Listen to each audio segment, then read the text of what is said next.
So for the third round of the South African National Rally Championship, the rally fraternity gathers on the Highveld. Stage 5, next to the Salt Cup Straight.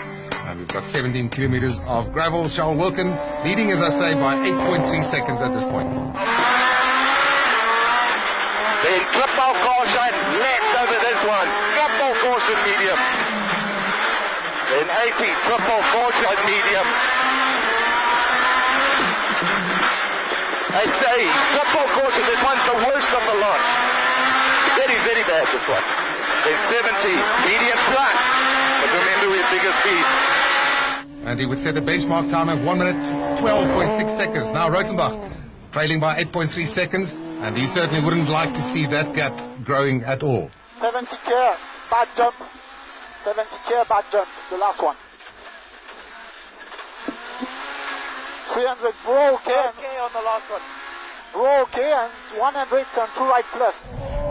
And he goes only 0.2 of a second slower than Wilkin. Poulter in third. Hanging it all the way out there. 2.1 seconds behind. That's a gap that he would like to close now.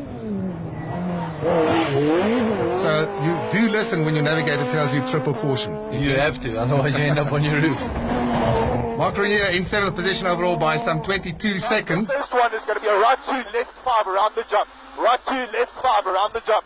And triple caution, slight left. Triple caution, yeah. Slight left, very bad jump. Triples. 80. Another triple caution, very bad jump. 80. The third one here is very bad. He marked this as the worst jump of the lot. There's a dip on the other side. 70.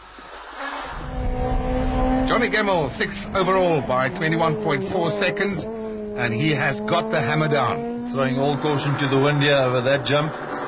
And it's a point of keeping the wheels on the ground or off the ground. How fast do you take it or not? And he would set the fastest time so far at the end of this stage. Now Hencom Autobody in 8th position overall, also trying to close that gap. 32 seconds off the pace. Giving his all absolute commitment, trying to gain another position there. And in fact, Hencom Autobody would set the fastest time there by 3 seconds. John Williams, 5th overall by 19.5 seconds. And as he approaches, there's an S-bend in the road, very, very tight. Has to set it up beautifully. Quite a big bump on the inside. You cut the thing, you roll. So it's a very cautious issue, that. De Villiers in 9th position overall in the 4th of the BP Volkswagen Polos. And slowly but surely getting up to speed with rallying. I was going to say, going faster and faster as time progresses. JP Damso in 10th position overall. More or less where he's been the entire rally so far. Just short than 40 seconds off the pace. Also a bit cautious still. He's still used to the old car jumping a lot. These shocks are a lot better. And he hasn't got that confidence yet. Enzo Kuhn in 11th position overall. Unfamiliar territory for him in the standings and still getting used to the new setup in the car. Nick Ryan now, 13th overall by just short of a minute. He is doing very, very well in his Grandmark International Polo. And Hein Latergan has moved up into 14th overall, just over a minute. So, Hencom Autobody takes that stage by 0.2 of a second from Johnny Gemmell. But overall, Wilkin now leads Rotenbach by 8.5 seconds and Poulter is third, 5.9 further back. The car's going well, except last night we picked up a clutch problem and seems to hamper us a little bit in the stages. But yeah, we had 2 good stages. We extended our lead, so it's looking good. Next 2, we've got to really go hard.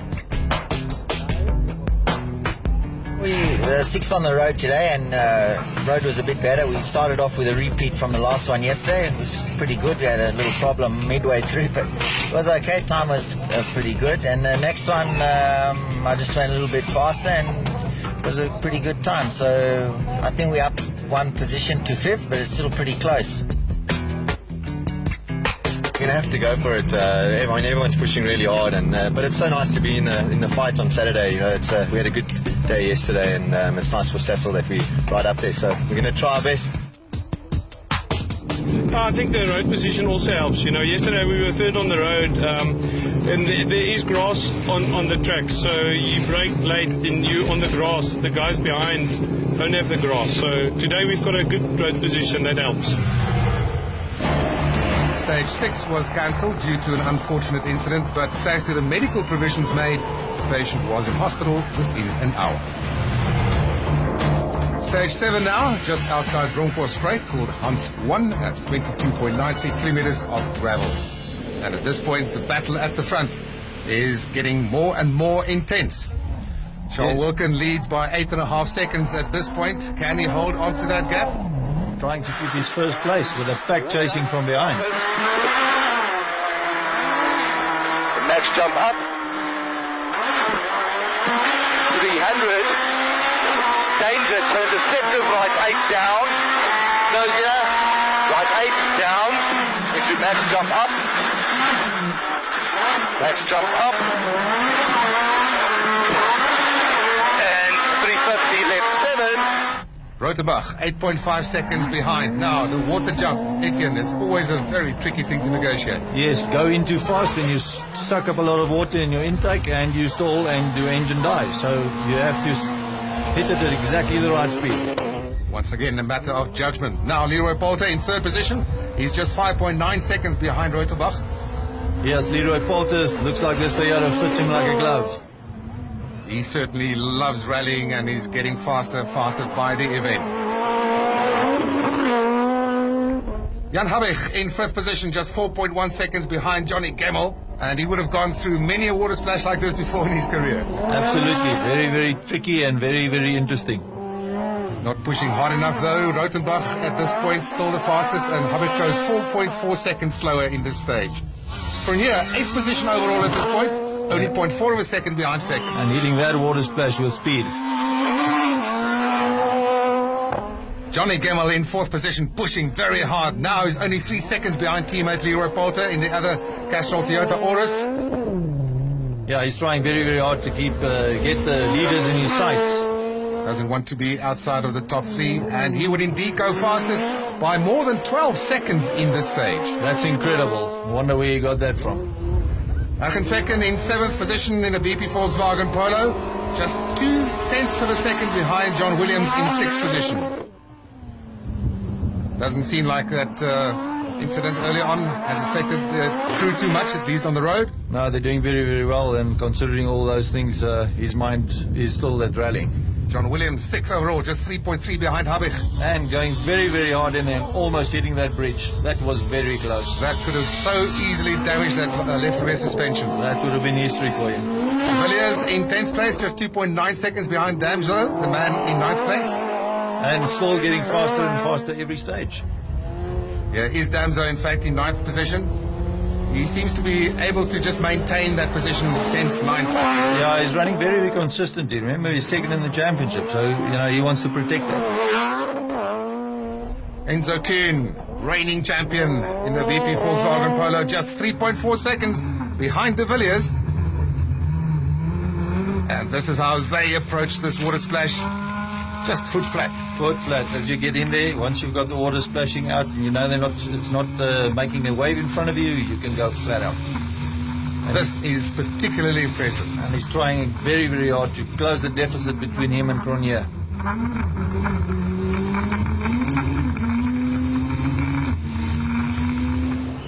Nicholas Ryan now still in 14th position overall, but only 4/10 behind Hein Lateghan in 13th place. Yes, and he's trying to catch Enzo as well, so the dice is on. And Mohamed Musa in the team total Toyota Runex, currently in 15th position behind Nicholas Ryan. Lateghan in 13th place. Very important for him to finish this event. He's had trouble on the first 2. He would lose a lot of time in this stage. And then Klaassen in 18th place, the last car running in Class S 2000. Puro Dippenaar and Derek Jacobs in the Toyota Runex.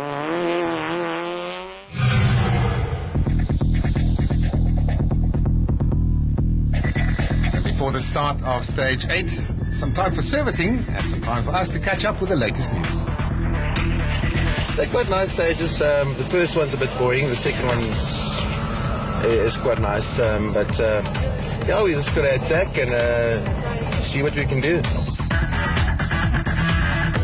It's one of those character building ones. This morning we climbed in the car, no clutch. The problem unfortunately is inside the gearbox, and to risk changing a gearbox in half an hour you get lateness penalties if we don't finish it within the half an hour. So it's better to lose a little bit on the stages rather than take the penalty. So we're losing 3-4 seconds a stage and going backwards, I'm afraid. that particular stage was a bit of a problem. Our gear ratio was a bit low for that thing, and we sat on the rev limiter for about 2 kilometers, so we lost a good 10-15 seconds, which is a bit difficult under the circumstances to lose so much time, but as it is, we're going quite well. Nothing out of the ordinary, just getting to the end. We're having a great day. This last stage was serious. We had a bit of an overshoot, which lost some time, but we hit a jump that I haven't hit like that in my Subaru. So it was a wake-up call. But we're having a good time. I hope to get in the top 10. We're close to Geniel. We should hopefully pass him by the end of the day and maintain a decent standing in the overall position. Yesterday we had a problem. I went a little slightly wide, and some of the millies came into the radiator. We had to stop. The car was overheating, so we lost a minute. And this morning we were actually going well. We got I think a 4th passes on the first stage, so at least it's pleasing, showing that there's some pace in the car. But the last stage we actually got lost. So we lost 4 minutes. We were standing in the middle of the road, not knowing left, right, where to go. Unbelievable. After 7 stages, Charles Wilkins still leads, but now by 4.6 seconds over Johnny Gemmell, who jumps from 4th to 2nd, and Leroy Poulter down to 4th.